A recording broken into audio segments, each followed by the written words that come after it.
प्रभु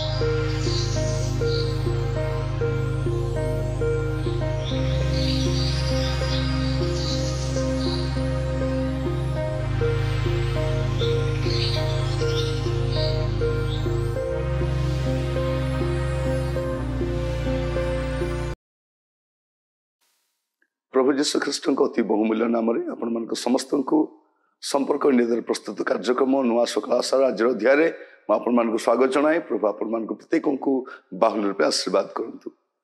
आज जो प्रसंग में प्रभु वाक्य शुणा प्रसंग शीर्षक हूँ परिचय पत्र दरकार। परिचय पत्र दरकार। आम भारतीय मानकर गोटे आधार कार्ड रही, भोटर कार्ड रही, सब विषय गोटे परिचय पत्र दरकार।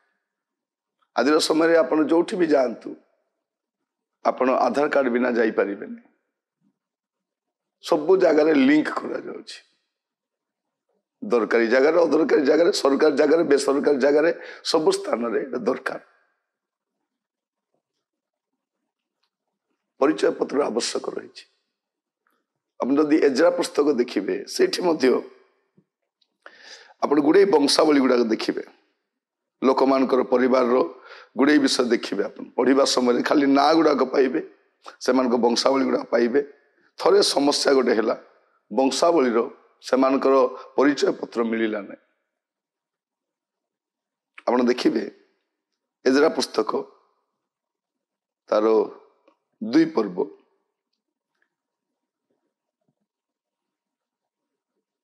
59 पद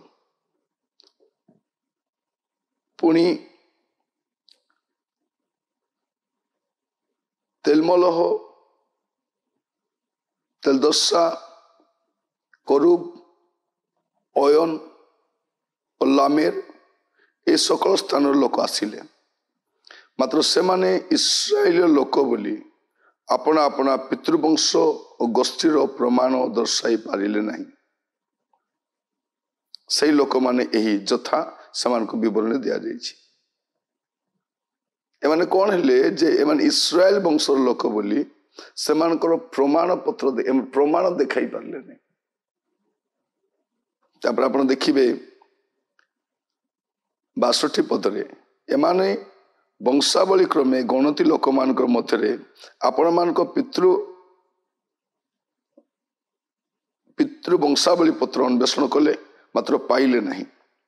एहेतु एमाने अशुचि गणित होई जाजक पदच्युत है। तो आज आम जो देखुचु यही परिचय पत्र एटा आज नुह एटा बहुत आगर रही गोटे परिचय पत्र दरकार आवश्यक रही। विभिन्न स्थान में परिचय पत्र देखा जाउछि किंतु जनकर परिचय पत्र को नहीं जो अपव्यवहार भी करा जाए ताहा मध्य दिन मान को सुनिबा पे मिलुछि। कारण सेठी जने लोकर सब परिचय रहुछि। आमे एपरि स्थान मान कर दउछु ताहा आमे जानू ना आमे को स्थान मान कर दउछु परवर्ती समय तार परिणाम कौन आम जानी न। कारण माने जोठी हेले मध्य से माने मागुछंती आमे तार लिंक पई आमे देई थाउछु। प्रिय भाई भणी माने आमे समस्ते भारतीय अटु। भारत रे हमर परिचय पत्र रही। आमे समस्ते भारतीय। भारत आम निजर देश अटे, आमर पैतृक देश अटे। आमे भारतीय होइतिबार गर्व अनुभव करू। आमे केबे भी कहि ना कहबू मध्य नाही जे आमे भारत रे जन्म ग्रहण करथिबारु आमे लज्जाबोध करूछु बोली। भारत आमर गर्व और गौरव अटे। आमे जेतेबेले त्रिरंगा पताका तले ठिया हो आमर छाती गर्व रे फुली उठे। कारण ताहा त्याग और बलिदान प्रतीक अटे। ता मानकर परिचय अटे। प्रिय भाई भणी माने मु द्वितीय जन्म रे विश्वास करे नाही। जदि द्वितीय जन्म थांता ସେଇଟା ମଧ୍ୟ ଭାରତରେ ହିଁ ଜନ୍ମ ହେଇଥାନ୍ତି ଆଉ ଓଡ଼ିଆ ଭାବରେ ଓଡ଼ିଶାରେ ହିଁ ଜନ୍ମଗ୍ରହଣ କରିଥାନ୍ତି। କାରଣ ଭାରତୀୟ ହେବାର ଗର୍ବ ଗୋଟେ ଭିନ୍ନ ବିଷୟ ଅଟେ। ଏ ପ୍ରକାର ଏକ ଗଣତାନ୍ତ୍ରିକ ଦେଶର ନାଗରିକ ହେବା ଏହା କମ୍ ବିଷୟ ନୁହେଁ। ହୁଏତ ଉଚ୍ଚପଦସ୍ଥ ଅଧିକାରୀମାନେ ସେକୁ ବୁଝିପାରୁନାହାନ୍ତି। ସେମାନେ କହୁଛନ୍ତି ମୋତେ ଅଭିଶାପ ପରି ଲାଗୁଛି। ନାଇଁ ପ୍ରିୟ ଭାଇ ଭଉଣୀମାନେ, ଅଭିଶାପ ନୁହେଁ, ଏଇଟା ଆମ ପାଇଁ ଗର୍ବ ଅଟେ, ସମ୍ମାନର ବିଷୟ ଅଟେ। ମୁଁ ଆପଣମାନଙ୍କୁ କହିବା ପାଇଁ ଚାହେଁ, ଭାରତର ନାଗରିକ ଅଟୁ, ସାମ୍ବିଧାନିକ ଅଧିକାର ରହିଛି। ଏଠିକାର ଜଳ ସ୍ଥଳ ସବୁର ଆମର ଅଧିକାର ରହିଛି। ଜାତି ଧର୍ମ ବର୍ଣ୍ଣ ନିର୍ବିଶେଷରେ ଆମେ ସମସ୍ତେ ଭାରତୀୟ ଅଟୁ। ଏଇଟା ଆମର ପରିଚୟ ଅଟେ, ପରିଚୟ ଅଟେ। ଏ ପରିଚୟ ଆମମାନଙ୍କୁ ବିଶ୍ୱରେ ଗୋଟେ ଭିନ୍ନତା ଦେଇଥାଏ। ଆମେ ବିଶ୍ୱର ସର୍ବବୃହତ୍ ଗଣତାନ୍ତ୍ରିକ ଦେଶର ନାଗରିକ ଅଟୁ। ପ୍ରିୟ ଭାଇ ଭଉଣୀମାନେ, ମୁଁ ବହୁତ ଗର୍ବ କରେ ଭାରତୀୟ ଭାବରେ, କାରଣ ଭାରତ ମୋର ନିଜର ଦେଶ ଅଟେ।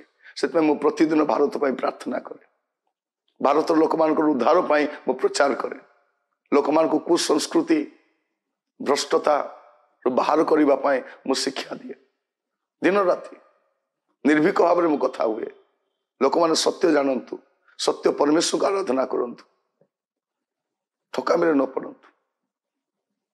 ଆଉ ଏଇ ପରିଚୟ ପତ୍ର ଅତି ଜରୁରୀ ଅଟେ ଆମମାନଙ୍କର। ପ୍ରତ୍ୟେକ ଭାରତର ନାଗରିକ ମାନଙ୍କର ଗୋଟେ ସାମ୍ବିଧାନିକ ଅଧିକାର ଅଛି, ଭୋଟ। କାରଣ ସରକାର ଆମେ ବାଛିଥାଉ। ସରକାର ହେଲା ପରେ ଆମକୁ ଭୁଲି ଯାଆନ୍ତି, କିନ୍ତୁ ସରକାରକୁ ଆମେ ବାଛିଥାଉ। ତେଣୁ ଆଗାମୀ ସମୟରେ ଯେବେ ମଧ୍ୟ ଆପଣ ଭୋଟକୁ ଦେବେ, କାହାରି କଥା ଶୁଣିବେ ନାହିଁ, ହୃଦୟର କଥା ଶୁଣିବେ, ନିଜେ ବିଚାର କରିବେ। ସେଇଟା ଆପଣଙ୍କର ଅଧିକାର, ତା ଉପରେ କାହାର ଅଧିକାର ନାହିଁ। ତାକୁ ଲୋକ ପ୍ରଲୋଭନ ଦେଖାଇକି, ଭୟ ଦେଖାଇକି ଅଧିକାର କରିପାରିବେନି। ଆପଣ ଚେଷ୍ଟା କରନ୍ତୁ ଆଗାମୀ ସମୟରେ ଭାରତର ପ୍ରଗତି, ଭାରତର ଐକ୍ୟତା, ଭାରତର ସଂସ୍କୃତି, ଭାରତର ସାମ୍ବିଧାନିକ ଅଧିକାର ଯଦି ବଜାୟ ରହିବାର ଅଛି, ଆମର ପରିଚୟ ପତ୍ରର ପରିଚୟ ଆମେ ଦେବାର ଅଛି ଯେ ମୁଁ ବାସ୍ତବରେ ଗୋଟେ ଭାରତୀୟ ଅଟେ। ପ୍ରିୟ ଭାଇ ଭଉଣୀମାନେ, ଆମର ପରିଚୟ ପାଇଁ ଆମେ ଗର୍ବ ଅନୁଭବ କରୁ। କେବେ ମଧ୍ୟ ଦେଶରେ ଅନେକ ସମସ୍ୟା ଦେଖାଯାଇଛି, କଷ୍ଟ ଆସିଛି, ସଙ୍କଟ ଆସିଛି, ଗୁଡ଼ିଏ ବିଷୟ ପାଇଁ ଆମମାନଙ୍କୁ ଅନ୍ତର୍ବିବାଦ ମଧ୍ୟ ରହିଥାଉଛି। କିନ୍ତୁ ଏସବୁ ସତ୍ତ୍ୱେ ମଧ୍ୟ ଆମେ ଭାରତୀୟ ଅଟୁ। ଭାରତ ଆମର ନିଜର ଦେଶ ଅଟେ। ଭାରତ ଆମର ଜନ୍ମସିଦ୍ଧ ଅଧିକାର ଅଟେ। ପ୍ରିୟ ଭାଇ ଭଉଣୀମାନେ, ଆମେ ହୁଏତ ସ୍ୱାଧୀନତା ସଂଗ୍ରାମରେ ଭାଗ ନେଇନାହୁଁ, କିନ୍ତୁ ଆମର ପୂର୍ବଜମାନେ ଆପଣାର ସର୍ବସ୍ୱ ଦେଇ ଆମର ସ୍ୱାଧୀନ ଦେଶ ଦେଇଛନ୍ତି। ଆମେ ବଞ୍ଚାଇବାର ଦରକାର। ପରିଚୟ ପତ୍ର ଯେଉଁ ଆମର ରହିଛି, ଏଇଟା ଆମ ପାଇଁ ଆମର ପରିଚୟ ଯେ ଆମେ ଭାରତୀୟ ଅଟୁ। ଆମକୁ ଭାରତର ସମ୍ବିଧାନ ସେ ପରିଚୟ ପତ୍ର ଦେଇଛି। ଆସୁ, କାରଣ ପରିଚୟ ପତ୍ର ବିନା ଜଣେ ଲୋକର କ'ଣ ପରିଚୟ ଅଛି? ଆମର ପରିଚୟ, ଆମର ଦେଶ, ଆମର ପରିଚୟ, ଆମେ ଭାରତୀୟ ଅଟୁ। ଆସୁ, ଆମ ଦେଶକୁ ଆମେ ସବୁଠାରୁ ଅଧିକ ଭଲ ପାଇବା। ଦେଶର ପ୍ରଗତି ପାଇଁ, ଦେଶର ନିଷ୍ଠା ପାଇଁ, ଦେଶର ଉନ୍ନତି ପାଇଁ ସର୍ବଦା ଉଦ୍ୟମ କରିବା। ଆମମାନଙ୍କର ମନ ଧ୍ୟାନ ସବୁ ରହୁ, ସବୁବେଳେ ଆମ ଦେଶ କେମିତି ଉନ୍ନତ ହବ। ପ୍ରିୟ ଭାଇ ଭଉଣୀ, ଆମର ନିଜର ଦେଶ ଅଟେ। ଆସୁ ଚେଷ୍ଟା କରିବା ଆମ ପିଲାମାନଙ୍କ ପାଇଁ ସୁସ୍ଥ ବାତାବରଣ ତିଆରି କରିବା, ଯେପରି ଆଗାମୀ ସମୟରେ ସୁସ୍ଥ ଦେଶରେ ବାସ କରିବେ। ବାରୁଦର ଧୂଆଁରେ ବସି କ'ଣ ସ୍ୱାଧୀନତାର ଗୀତ ବୋଲିବେ ସେମାନେ? ଚାରିଆଡ଼େ ଗୋଟେ ଭୟ, ଗୋଟେ ଘୃଣା, ଗୋଟେ ହିଂସା, ଏମିତିକା ବାତାବରଣ ଆମେ ସୃଷ୍ଟି କରୁଛୁ। ଦୀର୍ଘ ବର୍ଷ ଧରି ଆମେ ଏକାଠି ରହିଛୁ, କିନ୍ତୁ ଆଜିର ପରିସ୍ଥିତି ଭିନ୍ନ ଲାଗୁଛି। ଆମର ପରିଚୟ ଆମେ କ'ଣ ଦେବା ପାଇଁ ଚାହୁଁଛୁ? ଆମେ ଭାରତୀୟ, ଏହା ଆମର ପରିଚୟ, ଏହା ଆମର ବାସ୍ତବ ପରିଚୟ ଅଟେ। ଆଉ ଆମେ ଗର୍ବ ଅନୁଭବ କରୁ। ମୁଁ ଆପଣଙ୍କୁ କହୁଥିଲି, ଯଦି ଦ୍ୱିତୀୟ ଜନ୍ମ ଥାନ୍ତା, ମୁଁ ଭାରତର ହିଁ ଜନ୍ମ ହେଇଥାନ୍ତି, କାରଣ ଭାରତ ପରି ଦେଶ ପୃଥିବୀରେ କୋଉଠି ନାହିଁ। ଭାରତ ଆମର ଗର୍ବ, ଆମର ଗୌରବ ଅଟେ। ପ୍ରଭୁ ଆମ ଦେଶକୁ ଆଶୀର୍ବାଦ କରନ୍ତୁ। ଆମର ଦେଶର ସର୍ବାଙ୍ଗୀନ ବିକାଶ ହଉ। ପ୍ରଭୁ ଆମର ମନ୍ତ୍ରୀମାନଙ୍କୁ ଆଶୀର୍ବାଦ କରନ୍ତୁ, ଆମ ନେତୃବର୍ଗମାନଙ୍କୁ ଆଶୀର୍ବାଦ କରନ୍ତୁ। ଆମ ସମ୍ବିଧାନର ପ୍ରଣେତାମାନଙ୍କୁ ଆମେ ଧନ୍ୟବାଦ ଦେଉଛୁ। ଏତେ ସୁନ୍ଦର ସମ୍ବିଧାନ ଆମେ ପାଇଛୁ, ଏତେ ସୁନ୍ଦର ଦେଶ ଆମେ ପାଇଛୁ। ବାସ୍ତବରେ ଆମେ ସୌଭାଗ୍ୟଶାଳୀ ଅଟୁ ଯେ ଭାରତରେ ଆମେ ଜନ୍ମଗ୍ରହଣ କରିଛୁ। ଆପଣମାନେ ମଧ୍ୟ ଗର୍ବ ଅନୁଭବ କରନ୍ତୁ। ଗୁଡ଼ିଏ ସମସ୍ୟା ଅଛି, କିନ୍ତୁ ଆମେ ମିଳିତ ଭାବରେ ସମାଧାନ କରିପାରିବା। ଏଇଟା ଆମର ଦେଶ ଅଟେ। ପରିଚୟ ପତ୍ର ଆମକୁ ଗୋଟେ ପରିଚୟ ଦିଏ। आम देखुचे मैंने परिचय पत्र मान दे पारे ना कि आम आमर अच्छी आसु आम भारतीय हबार कर्तव्य को आम पालन कर प्रार्थना करवा। करुणामय पिता परमेश्वर आपण को धन्यवाद दूची प्रभु आपण मान को भारत रे जन्म ग्रहण करिवार अधिकार देइछंती प्रभु। आम आम देश को भल पाओ ये आमर निजर देश अटे प्रभु। आम देशर सर्वांगीन विकास में प्रार्थना करूँ देश शांति रहू समृद्धि रहू प्रभु। प्रभु समस्ते जेपरि आम मिलित भाव में आमर राष्ट्र निर्माण आग को बढ़ी पारे अनुग्रह कर।